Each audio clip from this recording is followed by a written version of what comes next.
Before we go boldly where no bunny has gone before, a quick reminder to not bring up future episodes, plot points, characters, or guest actors so I can have a spoil-free experience with Star Trek. And please don't tell me if something's good or bad before I watch it, okay? Thank you. Also, the full watch-alongs are available on my Patreon page. Hello, welcome everyone to my first time watching Star Trek The Next Generation. We are on Season 2, Episode 19, which is entitled Manhunt. Let's see what it's all about. Thank you guys for watching, and I'll see you guys in the comments. We're in orbit around Antidi-3, awaiting the arrival of two dignitaries to escort them to a conference on planet Pacifica, where they will be given the opportunity to join the Federation. Okay. Some important people. We got our formal dress wear on. Few humans have seen an Antidian in the flesh. Antidian. Welcome. They're fish people. Are they all right, sir? Yes, this is their preferred way of space travel. It is a self-induced catatonic state. Will we try to revive them? Not until we reach the Pacifica conference 3 days from now. Oh. So they're just hibernating. What's in that container? It's their food. When they come out of stasis, they'll be very hungry. Why are you opening it? They eat this? In great quantities. What a handsome race.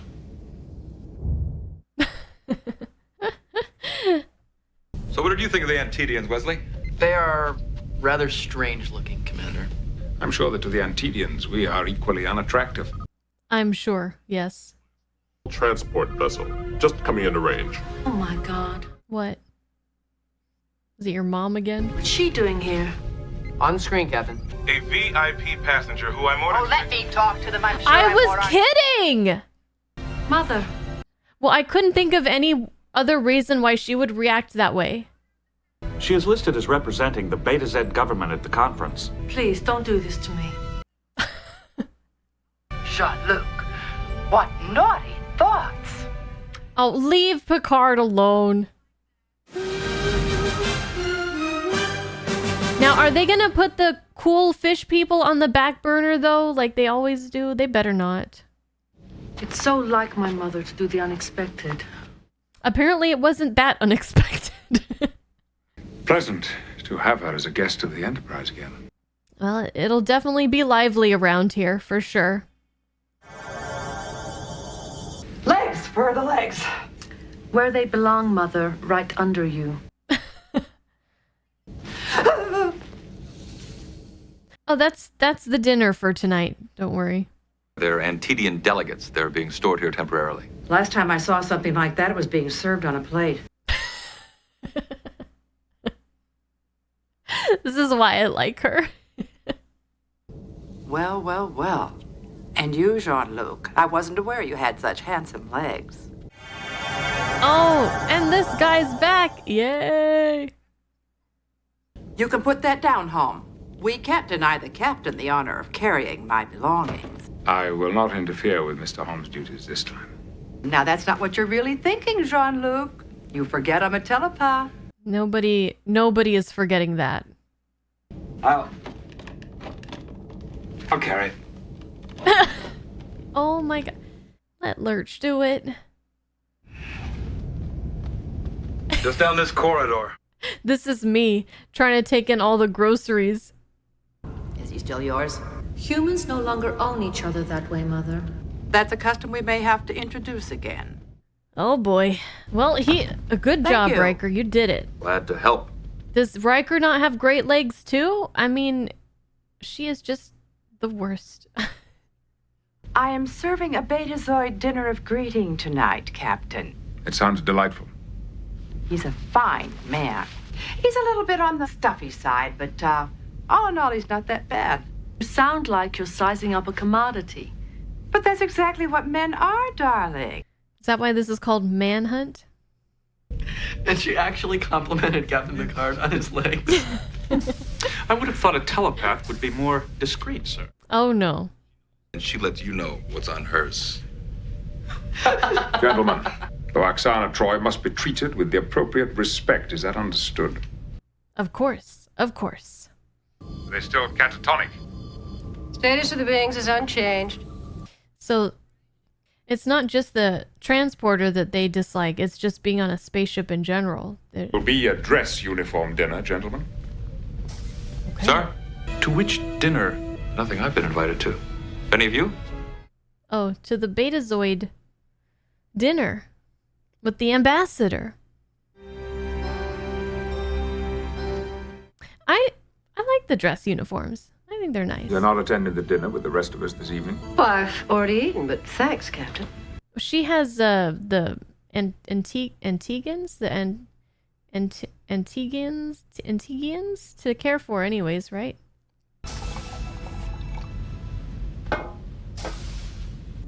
He is so big. He's gonna drink that in one gulp.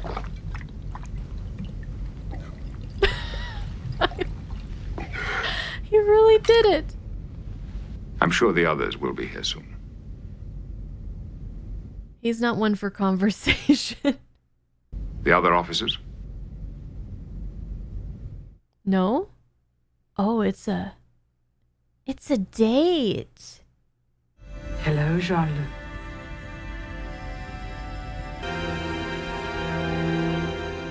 Oh, and he doesn't look too put off by it.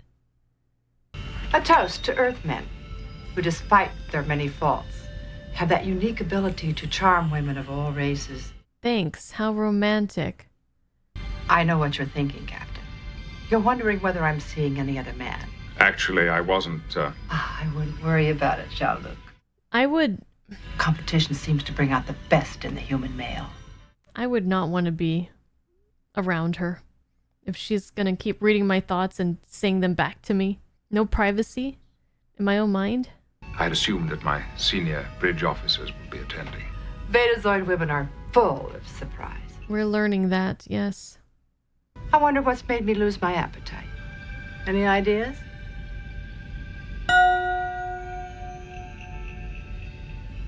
You're giving thanks for your food. I had forgotten about that. I wonder how many other cultures have similar customs. I don't know. Let's find out. Commander Data, ways of giving thanks. The Betazoid's use of the chime, for instance. The Ulans of Marigeratus 6, who use 2 large stones which are continuously struck together during the meal. Is Those he at the trying to make this as unromantic as possible? By having Data just drone on and on and on? Fascinating. Don't you agree, Mrs. Troy? I'm sure that Mrs. Troy would much appreciate the pleasure of your company. What? What? Data out. He's like, yes, I got all the facts. His anecdotes are the stuff of legends aboard this ship. So, by using the square root of pi and multiplying it by 9 to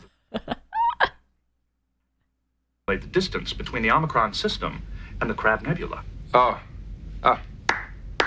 Fascinating. What are you doing, Picard?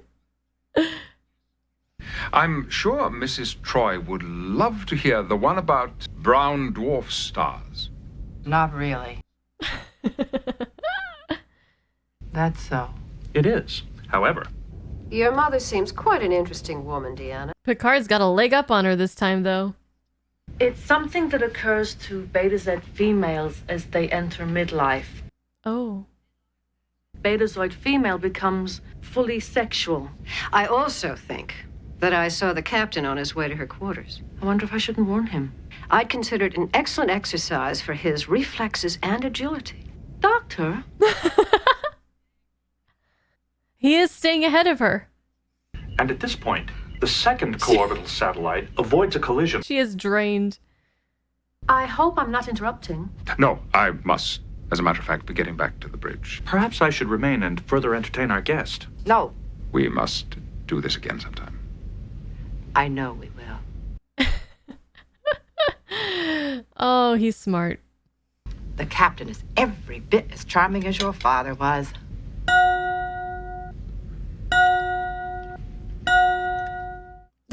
That bell must get so annoying.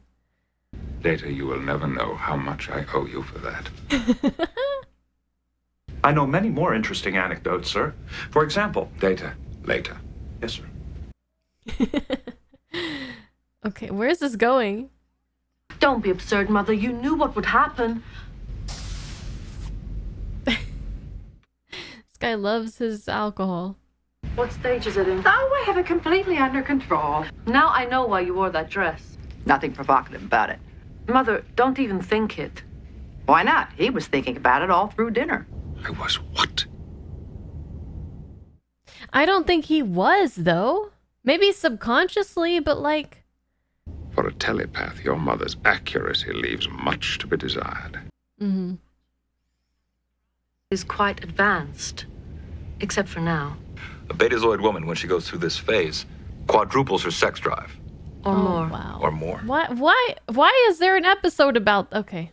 We did the Ponfar. It's the Betazoid Ponfar.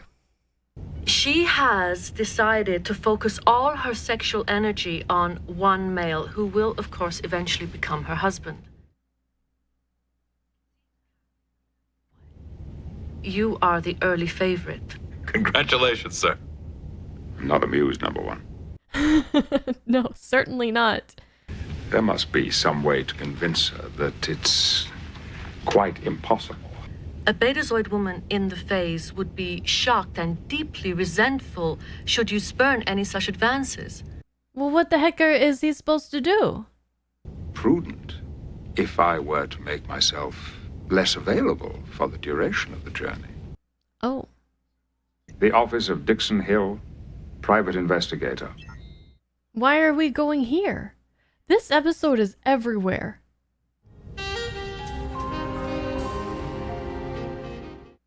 I thought he was gonna pretend to be dating somebody from the Enterprise, but I guess he's just gonna go into his holodeck and be unavailable. Well, she's gonna follow him in there, surely. Good to see you again. You too much, Dix. You make it sound like you ain't seen me in a year. He probably hasn't. Every season is a year, right? The landlord came by. He wants to get us or he wants you out. The Gitas. The moolah, Dix, the rent. And since we're on the subject, it's been a month since I've seen anything. I suppose I had better get a case. It wouldn't hurt. Oh, that's a really nice suit he's got there. And the tie. See? Now this is his happy place. No horny Betazoid women. No need to come back at all. To Boston for China. Is he just gonna take a nap? Unavailable ship's business? Oh, what's she wearing now? Oh, I love her dress. Well, he was too old for me anyway. And her earrings. Perhaps we should consider my alternate plan. Alternate plan? Riker? Worf? Hill, the name is Slade Bender. What can I do for you, Mr. Bender? It's about Alva. You'll have to be a little more precise. A week ago, a man came in here. He wanted you to find his girlfriend. Did I find her? You found her all right, face down in the river. What are you here to do? Ask for a refund? Nah, I'm here to kill you. What the heck? Program. It's much too violent. I'm here to relax, not to dodge bullets. More ambience, less substance. Program complete. You may continue. Okay, now what? Why didn't he just go see his horse? That sounds much more relaxing. You a private dick? That's what it says on my door. I ain't in the mood for funny. What do you want? Oh, those are some eyes. They're very intense. Okay. Now I came here on serious business. Computer? How is this Computer, ambiance? freeze program. Clear.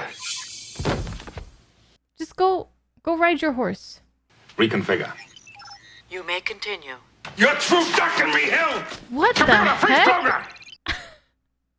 Variations on a theme. The flexibility of the program is limited to the parameters of the Dixon Hill novels. Of course. Even in this state, they possess a certain dignity, a graceful countenance. He really likes them. If you say so, Lieutenant. Is this how you felt when you first saw me? Maybe at first a little. But now that I've seen more Klingons, I've come to think you're handsome for a Klingon. The other ones are ugly. That didn't quite come out the way I meant, sir. I still say they look better in sauce. You seem a fine boy. He's too young for... No! One day you'll grow up What? to be a big, strong man. Call the police. Now that's more like it. Oh, thank God. Your thoughts, they're primal, savage. I like that in a man. But unfortunately, I've grown accustomed to human companionship. Well, who's next, Mr. Holm? Oh, I really was hoping she would be going after Worf. Ah, yes. Data? Let's do it. I mean, sorry, Geordi? Why did I say Data? Geordi? What was that all about? She wants to bang. She has the need to bang. A grown, adult, human man. Not a child. Not a Klingon. You're not going to Rex's bar, are you? Why do you ask? It's one of the messages I left on your desk. Well, that sounds like an excellent idea. Would you care to join me? It's just that this is the first time you ever asked. But you better take this. You can't get away from it. Because if we're going to Rex's bar, you're gonna need it. Well, it's a little bit better if he's the one holding the gun and not someone pointing it at him, but I'm pretty sure that's where this is gonna go. But at least he has a way to fight back. Germany's getting ready to invade England. The last thing America needs to do is fight in another world war. Actually, the Second World War did end with the United States taking its place as a dominant world power. Additionally, that war was a catalyst of technological advancement. I don't know if I should pour you one, Dix. Sounds like you got a snootful already. I know what a snootful is now. He's never smoked for a the cigarette before. Brian Ginger.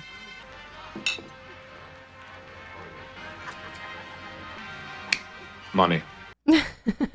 I must remember not to let this happen again. Is that why you wanted to see me? About my bar bill? It's on account of Jimmy Kuzo. He's why I gave you the gun. Your testimony got him arranged. Yours and mine. So you brought me here because you didn't want to face him alone. I don't want to face him at all. Neither does Picard. And you just have to kill him. Picard didn't come here to murder people. He came to relax. Mother, what are you doing here? You can't just stroll. That dress is to die for. The captain's not here? He is busy elsewhere, ma'am. I have other interests as well. You're scheming something, Mother. I'm not scheming. I'm deciding. She's taking her pick of what's available. Mother, not him. He's adorable.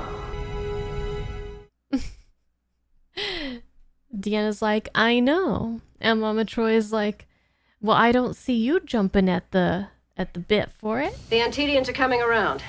How long until they're fully conscious? I guess it to be a matter of hours now. I'll inform the captain, if you'll excuse me, ma'am. Excellent timing. Then you may also inform him about us. Oh, what the heck? You are all invited to a prestigious occasion on the planet Pacifica. A wedding? Your Commander Riker and I will be joined in the union of matrimony. Married? Until death us do part. Hell no, lady. He looks amused by this, but she does not. Mrs. Troy. We'll talk about the details later. Right now, there are preparations to be made. So during this Betazoid time for women, Somebody needs to set her straight. I think I'll leave that to the captain. she can't read their thoughts properly. Planning on going into the holodeck.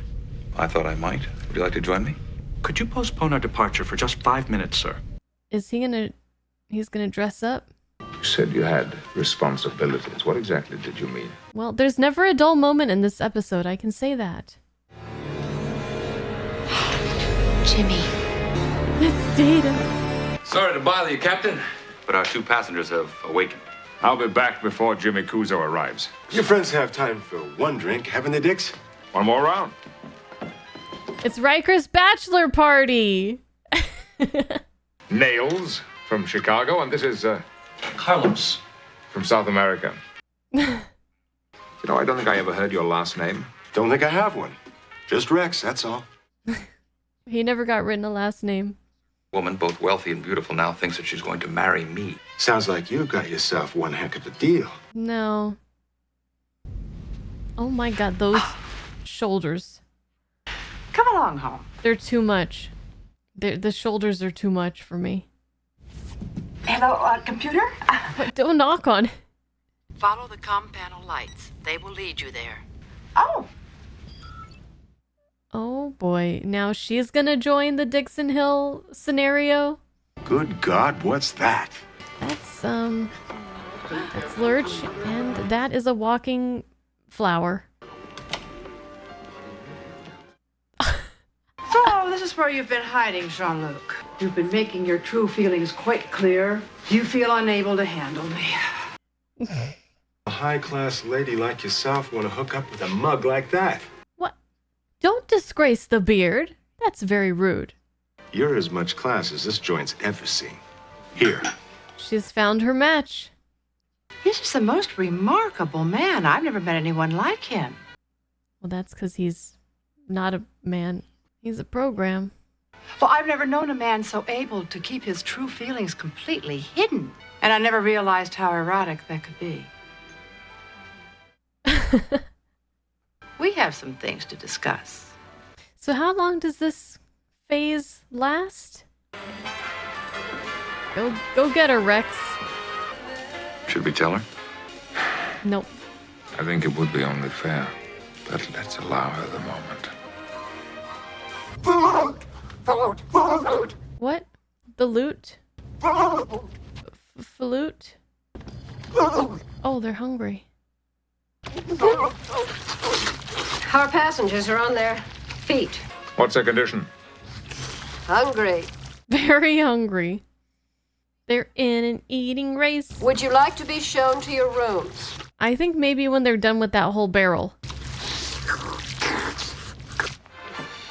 Tell William that I'm sorry. Oh, he's gonna be heartbroken. But Rex and I are getting married. Duty calls, darling. But I'll be back for you later. There is something you ought to know about Rex. Oh? What a strange episode. Imagine allowing me to go on like that with that man who doesn't even exist. Why are they still here? We thought since you were going to the same conference, you might like to beam down with the other delegates. Oh, they're not delegates. Those two are assassins. That is an outrage. Lies. They're assassins? What? Oh, their robes are lined with ultratium, highly explosive, virtually undetectable by your transporter. She's correct, sir. She's so blasé about it. Mr. Worf, take them to level 5. Aye, sir. Oh my gosh. Whoa, everybody's so nonchalant about this. I didn't find a mate, but I did save the conference. Thank you. All in a day's work, I suppose. Yeah, very good. Thank you. Energize, Chief O'Brien. Jean-Luc, shame on you for thinking such a thing. She always does that.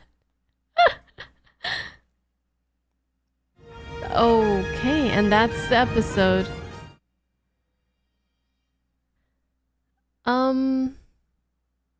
This was not my favorite episode of Star Trek: The Next Generation. At the risk of probably incurring the wrath of people who may love this episode, and that might be the majority of you guys, but something tells me that maybe I'm not alone here. That was a weird episode. It felt so disjointed. It felt just kind of all over the place.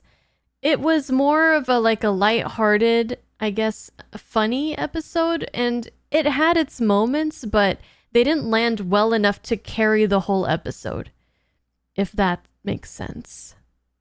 And then the way that in the last minute and a half, it was like, oh, these guys were assassins.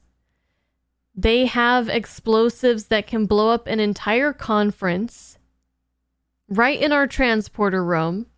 And it's just like, oh, get them to level 5 or wherever, and we're not gonna be on red alert. And and they're just gonna go just like very willingly. It was just the tone of the episode what just wasn't right for me personally. And that's just the truth.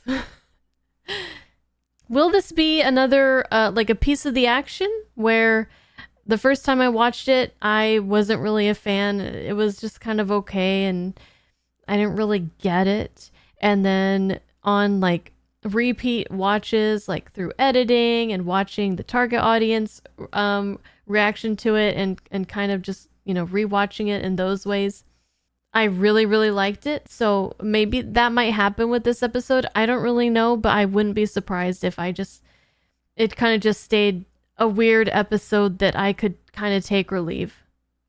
And it's a bit disappointing because I really love seeing Majel Barrett return and what's her name? Deluxana? Troy? Luxana?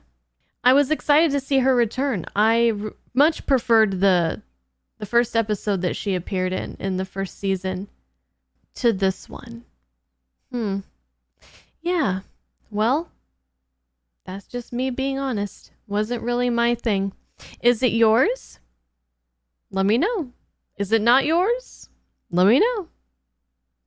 If I ever want to see people being horny on Star Trek because of biology, I'll just go back and watch Amok Time. All right. Thanks and bye.